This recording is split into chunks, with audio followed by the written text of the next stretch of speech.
people have asked me all the time. I get a lot of questions about investing, and people want to know, all right, what about this strategy, Chris? Or what about this different type of investment, Hogan? What do you think? And I really wanted to take some time and really dig into this. So here's what I'm about to do. I'm about to walk you through things that millionaires don't invest in. Right. I'm getting ready to tell you. I'm going to shoot you straight. All right. And walk you through this. But I wanted to make sure that we took a few minutes to talk about the difference. Like I looked up saving, like the definition of saving. Guess what it says? Savings is the amount of something that is not spent or used. Right. So that's saving. But listen to this. So what's investing? Investing is the act of committing money or capital to an endeavor, right? That could be a business, project, real estate, whatever, or investments with the expectation of obtaining additional income or profit. Now, I'm telling you the difference between these two because it's so important for us to know the difference between saving versus investing. So I save for an emergency fund, right? I might save to be able to take a vacation. Unless you're on baby step 2 and you got debt, then all you're doing is attacking debt, right? Vacation, you go outside, then you come back in, you stay focused, you work. But I invest for the future. I'm doing things later. So I'm investing money in my 401k or investing money in my Roth IRA to be able to walk through and to have money set aside. Now, you all have all heard me say before, you want to invest 15%. But I want you to make sure that you have the help of an investment professional as you're doing this. Looking at your 401k to understand exactly what you have available and what you should select, but also what you should stay away from. And so I'm only focused on things that millionaires don't do today, all right? And so I got a list of them here. Listen to me. Here's some things. These are things I typically tell people to stay away from. Savings bonds. All right, that's not something that's going to help you to be able to grow. That was something that back in the day, people would look at that as a saving mechanism. We save now, I want you to use a money market account. It's going to give you a better rate of return. Prepaid college tuition. This can become an expensive thing that from a company that may or may not be around. That's something to avoid. Prepaid burial plans. These have caused people a lot of headache and a lot of heartache at a time where they're already experiencing a loss. So I want people to avoid that. And then there's also certificates of depreciation. Okay. Oh, I'm sorry. It's called certificates of deposit.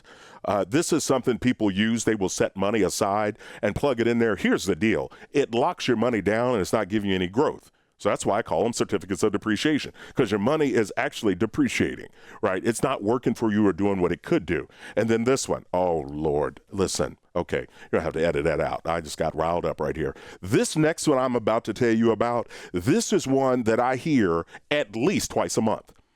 Two times a month, people ask me about this one. Gold. People will ask me, Hogan, I want to get a gold bar because, you know, if the economy collapses, then at least I got a gold bar. I just want to hug them, right? It's a tight hug, too. Look, because these arms, I don't have chicken arms. Okay, I'm telling you right now, I'm strong. Well, I used to be. I'm old now. But listen to me. Gold bars, all right? If the economic system has an issue, you mean to tell me you're going to roll up into the grocery store with a gold bar and get what? You're going to get laughed at, right? Because you can't buy milk, you can't get eggs, you can't get anything you need with that little bar. You know why? It won't have value. So you don't want to invest in something that's not going to have value. Okay? Now, again, don't get me wrong, and don't send me any emails either. If you're somebody that's an everyday millionaire and you want to get you a gold bar, fine, go do it. You know why? You've already hit the status, you're there, you're rocking and rolling, you're focused.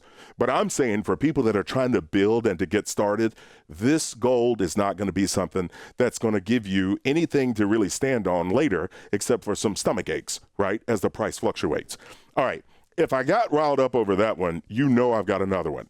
This one is trends, right? These investment trends, there's always something that pops up every few years that gets everybody riled up and happy. And you know where I'm going with this one, right? Bitcoin, okay? Bitcoin. Now, if you've been plugged into the show, you know I talked about that a while ago. But essentially, Bitcoin is this thing. So it's not even a coin. Okay, so DW, I don't know why they have Bitcoin in it, and it's not really even a coin. It's code, all right? So it's this thing that you invest in that you don't get anything in return, but you have some code, right? That has to be then validated by this mysterious person and then authenticated later, right? Now, listen to me. It sounds like a bunch of mystery to me. Sounds like snake oil, to be honest with you, that they used to sell back in the Westerns. I just dated myself right there, but whatever. I've seen reruns of Gunsmoke. Y'all know nothing about that. But listen to me. Bitcoin, it's this fad. And people get caught up in it and they think, ooh, I want to do something cool. Well, listen, you want to do something cool? Put money in a 401k, right? Do some things that are going to help you to have growth, not something that's mysterious and that could make your money evaporate. So listen, let me tell you the list again. For those of you that you're sitting at home listening to this, I want you to jot this stuff down because I want you to protect yourself and your friends.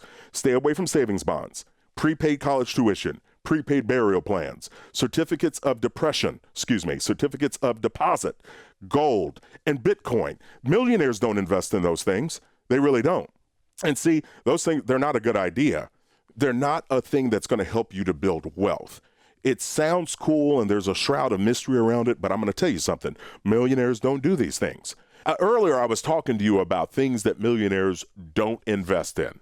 All right. And I want to come back to this because when it comes to investing, everybody, I think, these days tries to get cute or clever.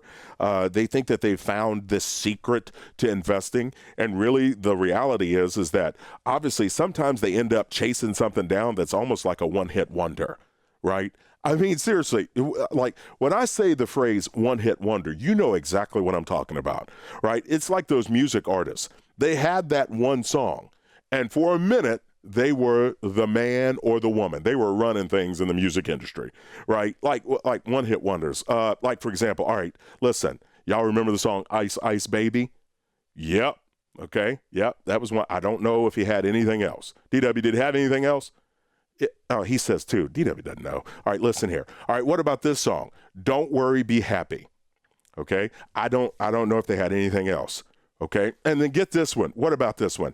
Achy breaky heart. I can't say that and keep a straight face, right? What happened to achy breaky? Who was that? That's Billy Ray Cyrus. Like, where is he now? Well, actually, he's probably doing quite well because he's managing his daughter, Miley. But you get my point, right? They had the one song that they just fell off the charts. Now, I'm not knocking anybody because I'm not a songwriter. Like, that's not what I do. But the point is that mindset. What we don't want to do is chase something down that could be a one-hit wonder, a thing that, hey, I'm going to go all in on this, and if it does well, that's great, but if it doesn't, I lose it all. Because I'm talking to people that have gone down this path. I'm talking to people that have done this with Bitcoin. A gentleman that I know liquidated 401k and put it all in Bitcoin, right? He's gave up almost 50% of his money to put it into Bitcoin. And the point is that he was in it at the height. And guess what it is now? It's down significantly, like almost 68%. So he's watched all this hard-earned money almost evaporate, right, in plain sight. So I don't want you to do this. I want you to understand the options that we have so we're not a one-hit wonder, but we're doing some things that really help us stand out and really stand up for our future. And see, everyone wants to know, what do millionaires, how did they do it? Right? How did they invest? What did they do? How did they walk through? How did they grow their nest egg? Well, as many of you know, our own in-house research team just did the largest study that's ever been done on net worth millionaires.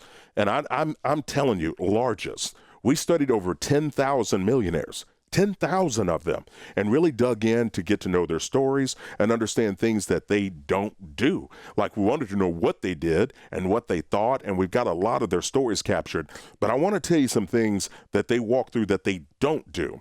One of the top things they don't do, single stocks. Single stocks, we hear about this all the time, and people get confused because they say, well, Hogan, you and Dave talk about investing in the stock market. Yes, you have growth stock mutual funds and other things that are there, but single stocks are where you put money in to get a piece of the company. It's almost like owning the brick, right, of a building, and people are doing this. The problem is that it's so volatile. Now, when I say the word volatile, what I'm talking about is that it fluctuates up and down a lot. All right. I mean, it can give you'll need a Rolade to watch some of these, right? Because your stomach just gets in knots. Why? Because the market responds based on somebody hiccuping or doing something weird, and it impacts the stock price. So single stocks are not something that they do. Guess what else they don't do? Business loans, right? They're not doing business loans because anybody that knows business knows that if you take out a business loan, you're obligating yourself on a personal level. There has to be collateral put up for these loans. You all know I'm a former banker, so you know I know about collateral. This is the thing that I'm putting on the line in exchange for this loan. Well, most of the time that ends up being a home. It ends up being a personal signature, or even if you own the company, an obligation or a promissory note that allows them to pierce what's called the corporate veil, which means that even if the company goes under, you are liable as an individual.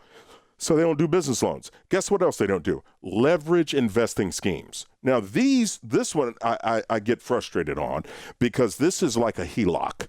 All right, now we've all heard the word HELOC. That's a home equity line of credit. Can I give you the Hogan translation of a HELOC? It's a big credit card that's attached to your house.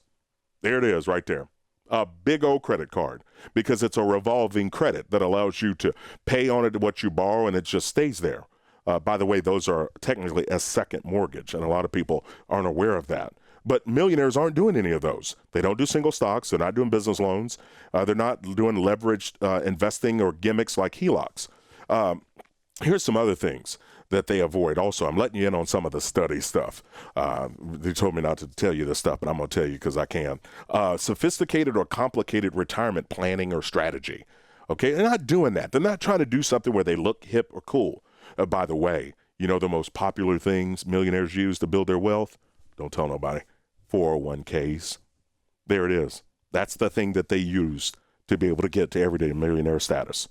They also don't do self-driven investment strategies where they're just doing it all on their own. You all remember day traders back in the day? Okay, and oh man, that was another one. That one is almost like Bitcoin today. Day trading became huge, right? Because all you heard were the stories of people that went big. They didn't tell you they didn't stay big long, right? So guess what? They don't do this. Millionaires aren't doing this. You know what they do? Don't tell anybody I told you.